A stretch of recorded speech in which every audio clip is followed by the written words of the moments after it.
The last of the great glaciers melted away from this land just 12,000 years ago. A blink of an eye in geologic time. The end of the Ice Age brought a new climate to gentle the once violent Earth. Stark landscapes, blown apart by volcanic explosions for more than 1 million years, became as soft as long summer days and gentle rainfall.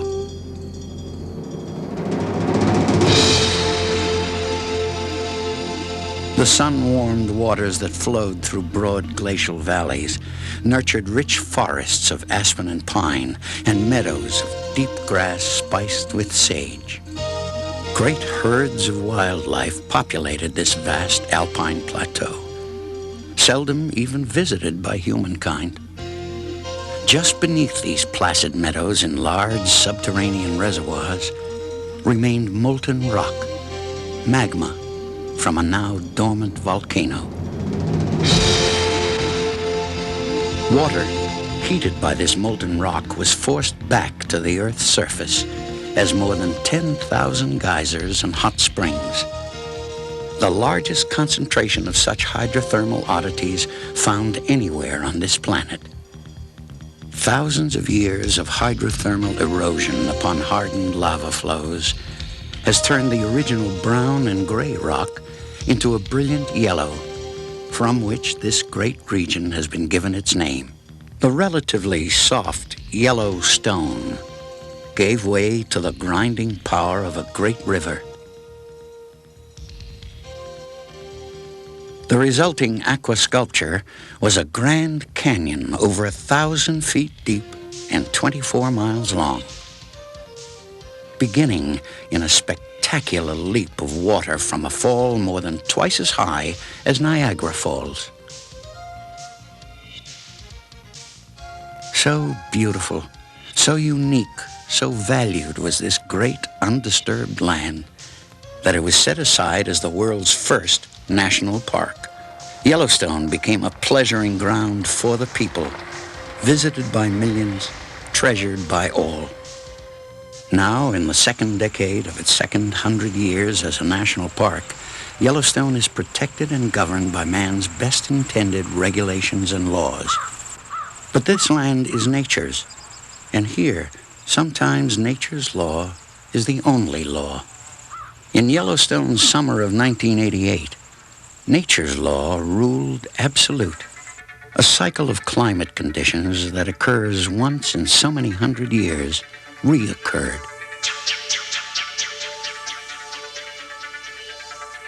The rains that normally fell all season stopped in early summer. The temperatures that normally were cool were hot.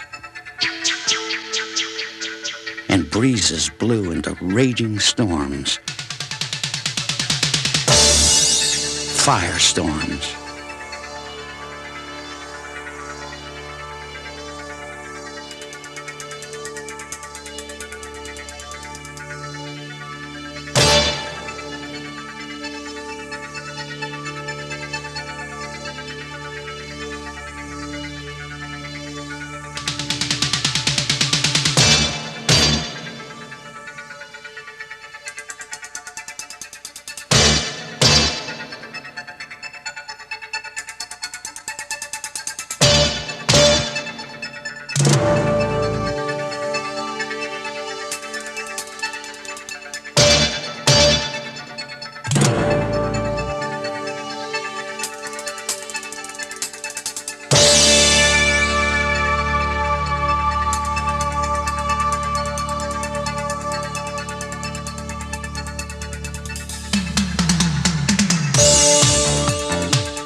summer of '88, 9,000 firefighters came to Yellowstone from all over the country.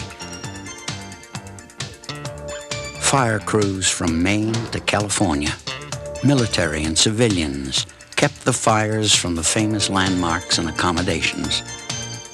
But nature's laws ruled until the winds subsided at summer's end.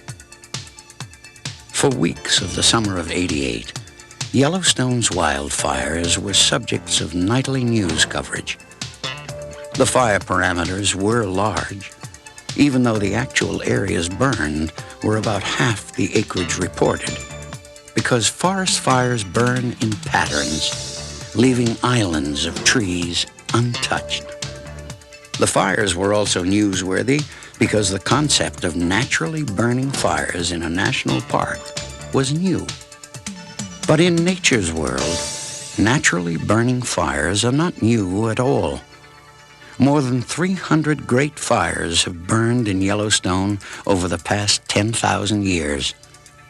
One needs only to watch the calm attitude of animals to realize that the wildlife of Yellowstone has evolved with forest fires.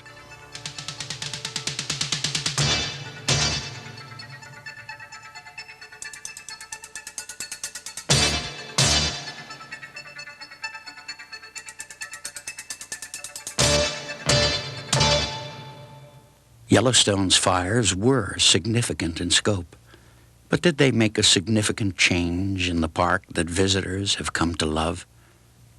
In real terms, no.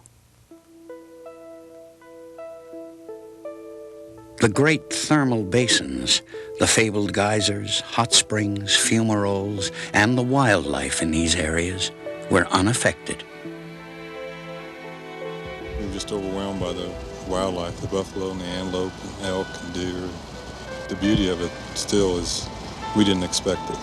We just thought it'd be, we'll get through Yellowstone, and the beauty of it is taking us 3 times as long as we thought it would. Well, you hear on the news that 1 million of the 2.5 million were burned, and you get here and then you realize how vast it is, and it isn't. It's still beautiful. There are some bad areas where it's burned, but our husbands are so tired of us saying, oh, it's beautiful, look, because it is, it's gorgeous, just absolutely spectacular.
Holiday here from England, and we live in the county of Essex, which is just to the east of London.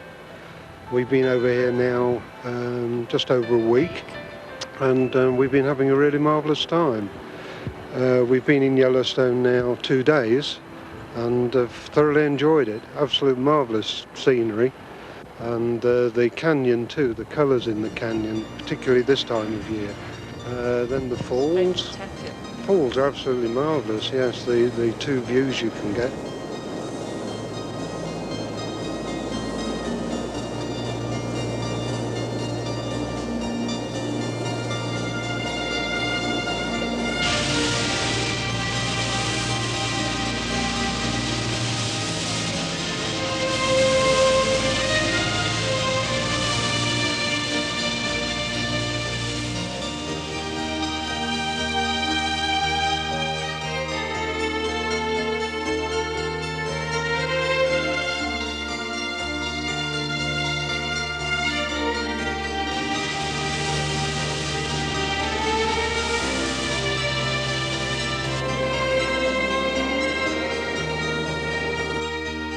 Yellowstone's lovely rivers remain crystal clear ribbons of water filled with wild trout and abundant aquatic life. These are the pure headwaters of great rivers that flow north toward Glacier National Park and south through Grand Teton National Park. Eventually, waters from Yellowstone flow into both the Atlantic and Pacific Oceans as these watersheds drain both sides of the lofty continental divide that winds through Yellowstone. Vast Yellowstone Lake, with its 110-mile-long shoreline, remains one of America's most spectacular high-altitude waterways.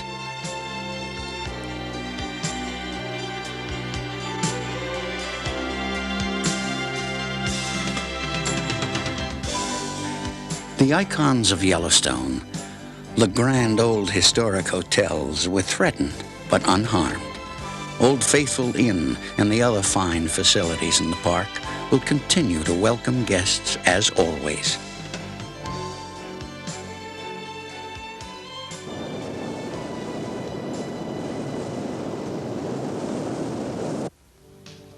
The great herds of wildlife in Yellowstone that roam free in their natural habitat were virtually undisturbed by the fire.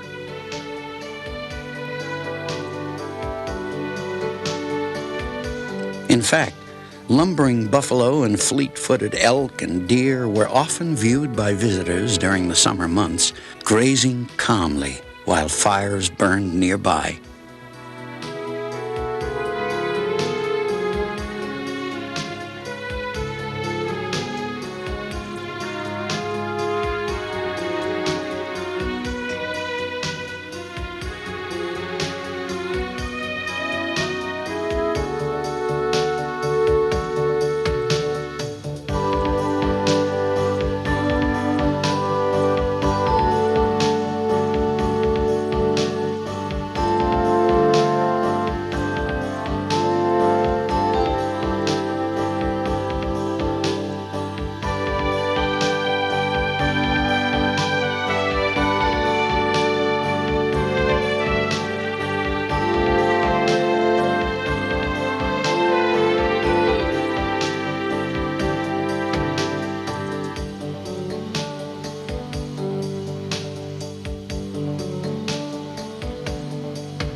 It's spectacular. We've pulled off on every place that you could pull off, taken pictures of moose and buffalo, waterfalls. It's gorgeous. This is definitely worth coming for and probably more exciting than it would have been before the fire.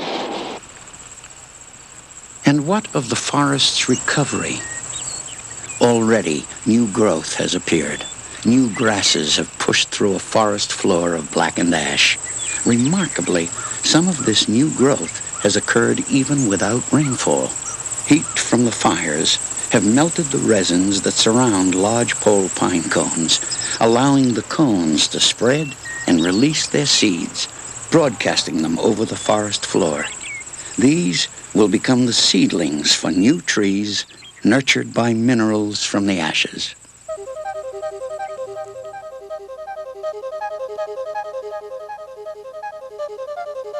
In this world of ours, we often attempt to entertain away the stress of our society by escaping back to the simple ways of nature in our parks. Even many of our amusement parks are plastic replicas of nature's mountains and wildlands. But in Yellowstone National Park is found nature's honest answer to the theme parks of our sometimes over-civilized culture. Here, the child that lives in all adults seems to come back to life. And naturally, children love Yellowstone. For a child sees the world through the eyes of simple truth. And that is how a child finds Yellowstone. There is simple truth in wild animals living free to graze undisturbed in unfenced meadows and mountainscapes. Simple truth in the forces of nature at work on the face of the earth as it always has been. The children who visit Yellowstone today will see the very beginning forests of Yellowstone's second century as a national park. If these children return in just a few years, the seedlings of the lodgepole pines will have grown perhaps as tall as they. And someday, when these young people return to show their new families Yellowstone, they will tell their children, perhaps with some pride, of the great fires in Yellowstone in the summer of '88.